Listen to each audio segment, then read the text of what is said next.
My dear friends, നമുക്കൊരു മുട്ട പൊരിക്കാം. എന്താ കൊണ്ടാണെന്ന് അറിയണ്ടേ? അതിന് ചേരേണ്ട ഓരോ സാധനങ്ങൾ ഞാൻ പറഞ്ഞുതരാം. ഉള്ളി, പച്ചമുളക്,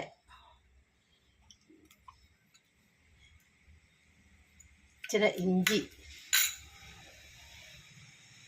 കുറച്ച് തേങ്ങ,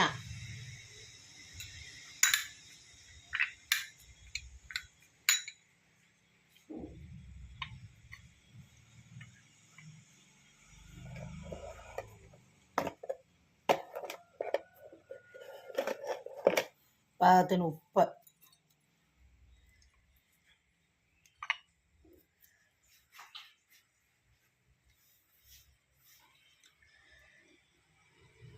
പിന്നെ നമുക്ക് മുട്ടയും പൊട്ടിച്ച് വയ്ക്കാം.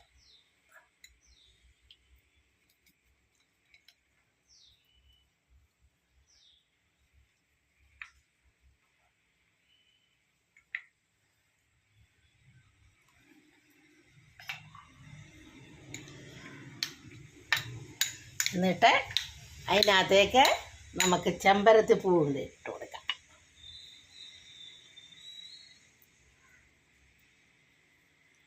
ചെമ്പരത്തി പൂവും കൊണ്ട് മുട്ട പൊരിക്കുക.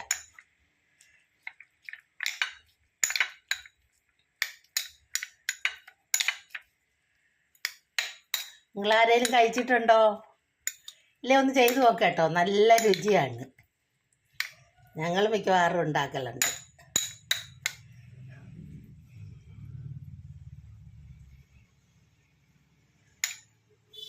ചെമ്പരത്തി പൂ കൊണ്ട് ഇന്നാൾ ഞാൻ രസം ഉണ്ടാക്കിയില്ലേ, അതുപോലെ നമുക്ക് ചെമ്പരത്തി പൂ തലേ തേക്കാൻ മാത്രമല്ല,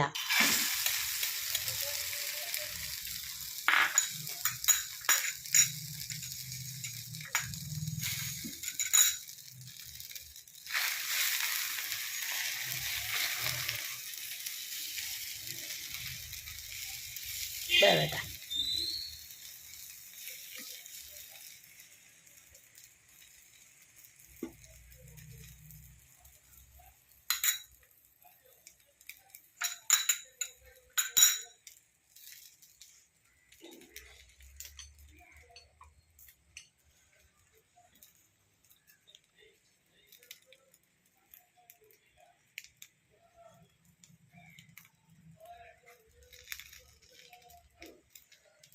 അപ്പോഴത്തേക്ക് എൻ്റെ ചാനലൊന്ന് ലൈക്കും സബ്സ്ക്രൈബും ചെയ്യുക. ശോശാമ്മ കിച്ചൺ, ചെമ്പരത്തി പൂ കൊണ്ട് മുട്ട പൊരിച്ചിരിക്കുന്നത്.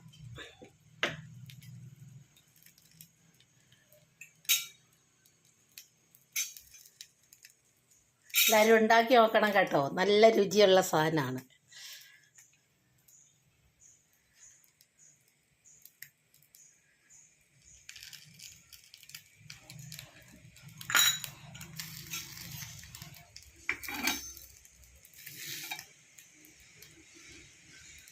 ചെമ്പരത്തി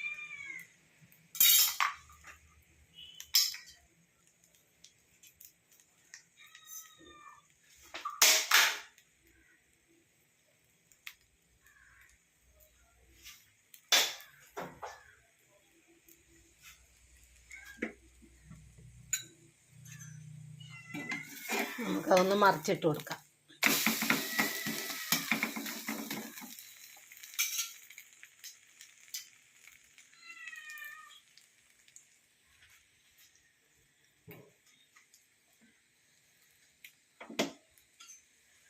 അപ്പോഴത്തേക്ക് എൻ്റെ ചാനലൊന്ന് ലൈക്കും സബ്സ്ക്രൈബും ചെയ്യുക. ശോശാമ്മ കിച്ചൺ, അല്ലെ food channel Keralam by Shoshamma. ഇതാ ചെമ്പരത്തി പൂ കൊണ്ട് മുട്ട പൊരിച്ചത്.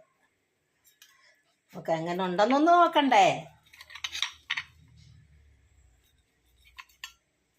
തോരൻ വെക്കാം, കറി വെക്കാം, ചെമ്പരത്തി പൂ കൊണ്ട്.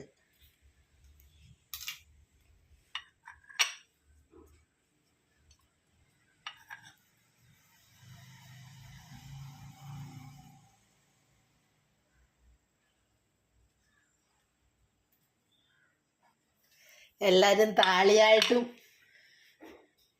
എണ്ണ കാച്ചാനേ ചെമ്പരത്തി പൂ എടുക്കുകയുള്ളൂ. ആ തലയിൽ തേക്കാമെങ്കിൽ നമുക്ക് ആ തലയിൽ തേക്കുന്നത് നമുക്ക് അത് നമ്മുടെ ശരീരത്തിൽ തന്നെ ആവുമല്ലേ. ചെമ്പരത്തിപ്പൂ നമുക്ക് തോരൻ വെച്ച് കൂട്ടാം, മുട്ടയും പൊരിച്ച് തിന്നാം, പിന്നെ രസവും വെച്ചുണ്ടാക്കാം, തീയലും വെക്കാം, പപ്പാസും വെക്കാം, നമുക്കെല്ലാം ഞാനെല്ലാം ഉണ്ടാക്കലുണ്ട്. നിങ്ങളെല്ലാവരും ഉണ്ടാക്കി നോക്കുക, ലൈക്ക് ചെയ്യുക, സബ്സ്ക്രൈബ് ചെയ്യുക. എൻ്റെ ചാനൽ മറക്കണ്ട, ശോശാമ്മ കിച്ചൺ. നമുക്കൊന്ന് കഴിച്ച് നോക്കിയാലോ? കണ്ടോ ചെമ്പരത്തി പൂ കണ്ടോ? അത് കൂട്ടിയൊന്നും കഴിക്കാം. ഞാൻ ഇതിൻ്റെ ഉള്ളിൽ ഇട്ടിട്ടുണ്ട്, കഴിക്കാം.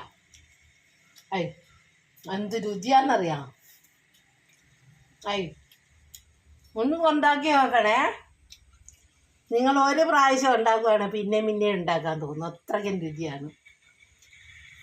തേങ്ങ, പച്ചമുളക്, ഉള്ളി, ഇഞ്ചി, ചെമ്പരത്തിപ്പൂവ്, മുട്ട എല്ലാം കൂടെ കൂട്ടി പൊരിച്ചെടുക്കുക. എന്ത് രുചിയാണെന്നറിയാം. ഐ എല്ലാവരും ഉണ്ടാക്കി വെക്കണം കേട്ടോ. ചെമ്പരത്തിപ്പൂവും കൊണ്ട് മുട്ട പൊരിച്ചത്.